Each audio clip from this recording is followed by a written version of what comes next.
Jacob should die too, I spoke to myself, repeating it several times. I asked myself why he should get to live, and I couldn't think of a good reason. If Jacob died, I'd have someone who could see me and someone who could hear me, not just when he was sleepwalking, but all the time. I could tell him what to do, dominate him. It's what he deserved. Mama and Papa didn't deserve to have Jacob. I did. "Thank you, Peter," I said to the small, forlorn figure disappearing in the distance. "Thank you for the idea." Once I had the inspiration and the goal, it was surprisingly easy to devise a plan. Jacob was becoming more and more responsive to my nighttime directions, and it seemed that he could sleep through almost any sort of disturbance. I'd be able to lure him out to the train tracks that ran along our farm. Every morning around 5:30 a.m., the train passed by. It was nearly always on time, to the point that Papa was able to rely on it to wake up. It would do the job for me. Its huge locomotive would smash Jacob, and he'd be mine. That night, I watched my family as they went about their nightly routine. They ate dinner, they laughed at Jacob's jokes. He told them about school, they told him he was a good boy. For just a moment, I remembered myself eating dinner with my family. A fleeting happy thought passed through me, but it faded quickly. My hatred was too great to let it take root. The evening passed by. Jacob completed his homework, took a bath, and went to bed. An hour later, Mama gave Papa a hug and went to bed as well. Papa stood alone for several minutes, looking silently out the window towards the wheat fields. Then he too retired for the night. Silence and stillness took over the farm. The night air was warm, and the moon cast a silvery glow over the ground. I waited in Jacob's room through the night. My always present anger was tinted with giddiness as I imagined how it would be to have a ghostly Jacob by my side. I'd make him do what I wanted, and I'd laugh as Mama and Papa cried over his broken body. Finally, it was time. The train would be coming soon. I called out to Jacob as he slept, using my most pleasing voice. At first, he didn't move. I'd never actually caused him to sleepwalk before. Each time, I'd only interacted with him after he'd started on his own. My plan depended on him getting up when I asked him to, and I was suddenly a little bit worried that I wouldn't be able to rouse him. "Jacob! Jacob!" My voice was musical and sweet. Finally, after a couple of minutes, Jacob murmured, a tired response. "What is it, Mary?" "It's time to get up, Jacob. I have something fun I want to show you, but you have to come right now." Jacob sat up and looked around the room. The blank look on his face told me he was still asleep. "Where are you, Mary? It's dark." "I'm over here. Just follow my voice." Slowly, Jacob got up, walked out of his room, and followed me down the hallway. The house was eerily silent, save for the creaking of the wooden floors under Jacob's feet and the ticking grandfather clock on the first floor. The moonlight streamed in through the cracks of the curtains, and slowly, Jacob made his way towards the top of the stairs. "You're doing a good job, Jacob. I have such a surprise for you, and after that we're going to play and have fun. You'll be mine, Jacob, always." He slowly descended the stairs, his eyes open, but his mind still fully asleep. We proceeded through the living room, moving past the rocking chair where Mama rocked me to sleep when I was small. On the grandfather clock, I could see it was 5:25 a.m. Perfect. The train would be there soon, and I just had to get Jacob out the door without making too much noise. Papa always slept soundly, but Mama woke easily. "Careful, Jacob. Open the door easily.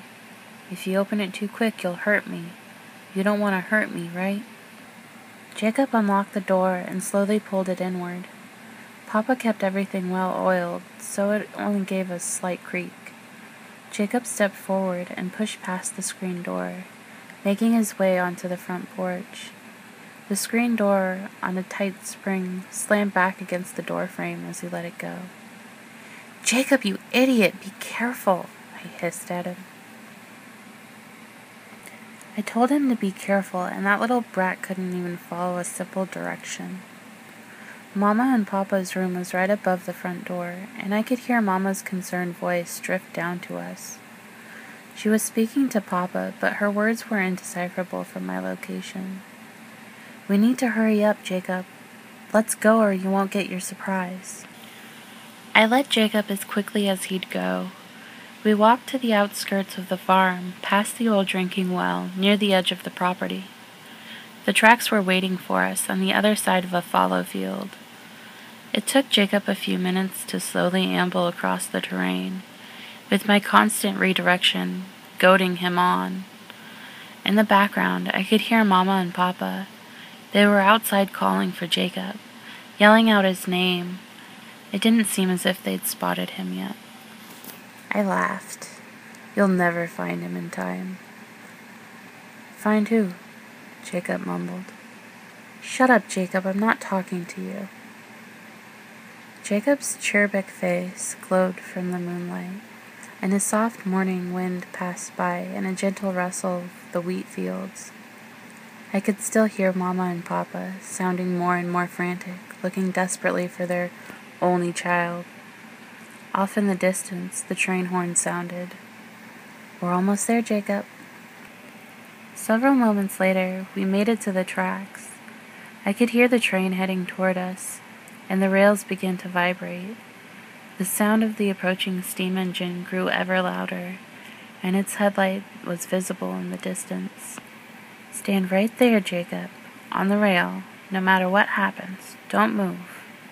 If you move, I'll be really, really mad at you." Jacob's mind was still open to suggestion, and he stood with both feet upon the rails. I waited patiently as the train approached. It was a loud, unstoppable monster rumbling down the tracks. It would show no pity, but Jacob didn't deserve that. Closer, closer, only 10 seconds away now.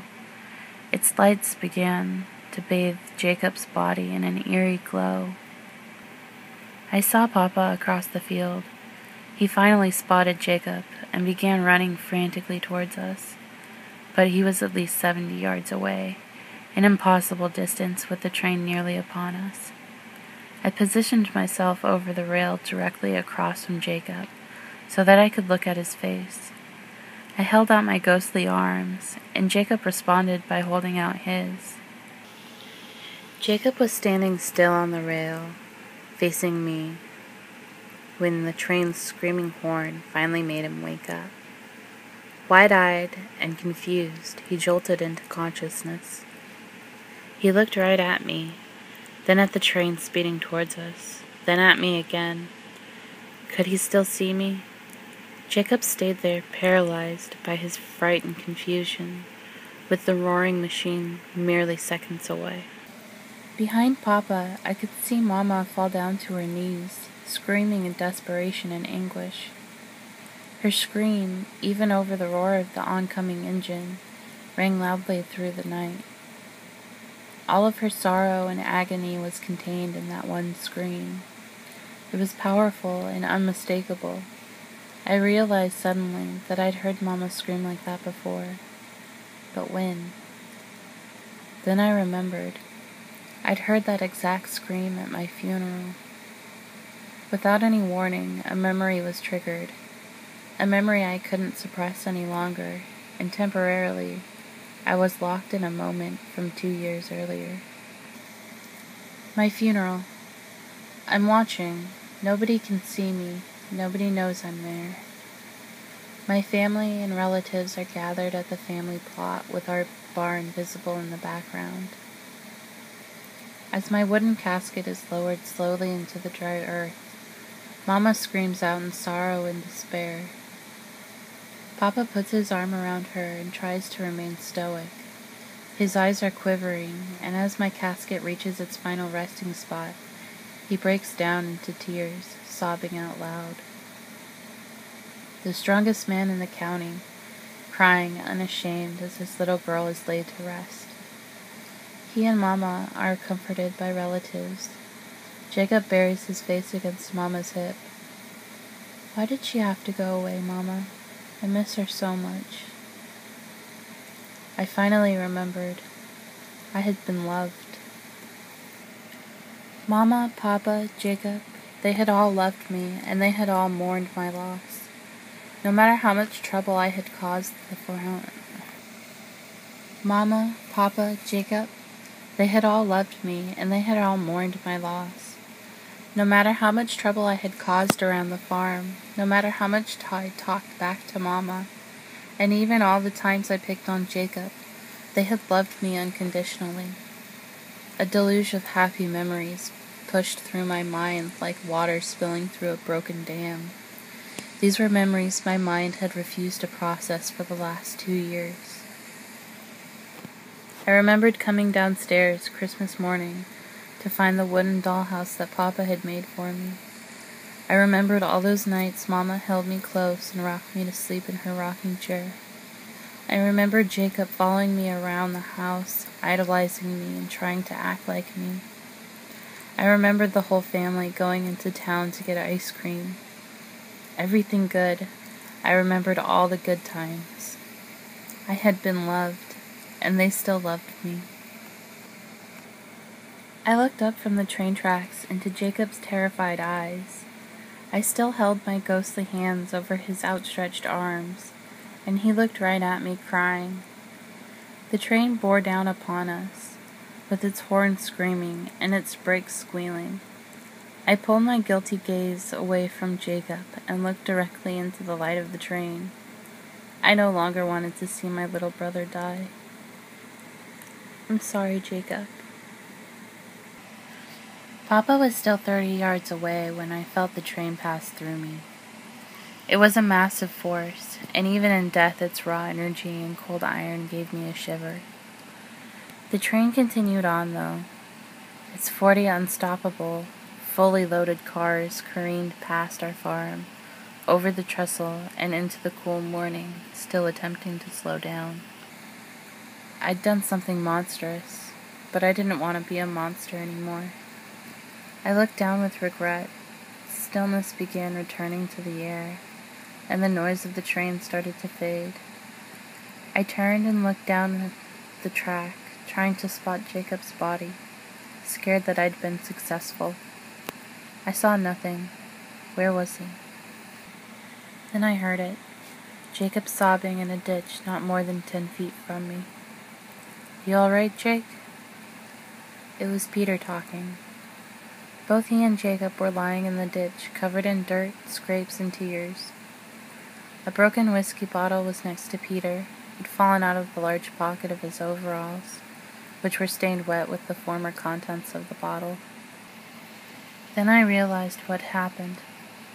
The man whose stupidity and carelessness had gotten me killed, the man whose recklessness had caused me to feel so much hate, had just saved my brother's life. Even though Papa had told him to leave the area, he'd stayed. Sleeping outside in the dry wash under the trestle from his encampment, he'd seen Jacob approach the tracks, and had come running up from behind me as fast as he could. Despite his drunken stupor, he'd had enough focus and coordination to tackle Jacob off the tracks, not more than half a second before the train passed. I wondered when Jacob had looked at me, after waking up, had he really seen me, or had he been looking through me to Peter? Papa arrived seconds later and held Jacob tightly in his arms. He looked at Peter, and though he didn't say a word, he gave a nod of acknowledgement and thanks. Finally, Mama got there, crying hysterically, but with a sense of relief. She gave Jacob kisses all over. Looking at them, I finally understood the reason why I'd wanted Jacob to die. It wasn't because I was lonely. It was because I'd been jealous. He was alive, and I was dead. He still had Mama and Papa, and I didn't. He'd grow up, and I never would. And as I thought about it more, I realized that I'd been jealous of him since before he was even born.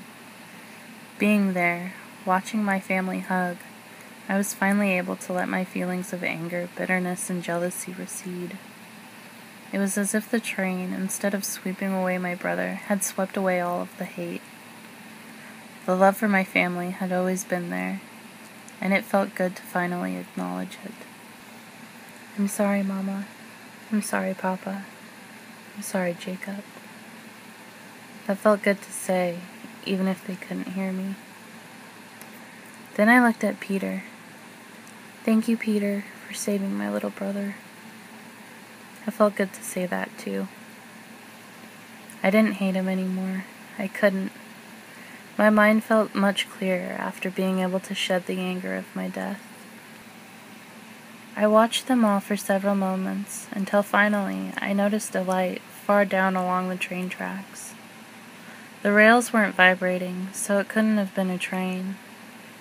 Mama, Papa, nobody else seemed to notice it. It was calling to me, telling me to follow it, telling me to come home. I felt like the light had probably always been there. I just hadn't been able to see it until then. I understood that it was my time to leave, my time to move on to whatever was next. As I began moving down the tracks, I turned one last time to look at my family. I spoke softly to them. Goodbye. I love you all. I turned again and continued towards the light. Jacob was still sobbing, but between sobs I heard his soft, barely audible voice speak out. Goodbye, Mary. I love you too.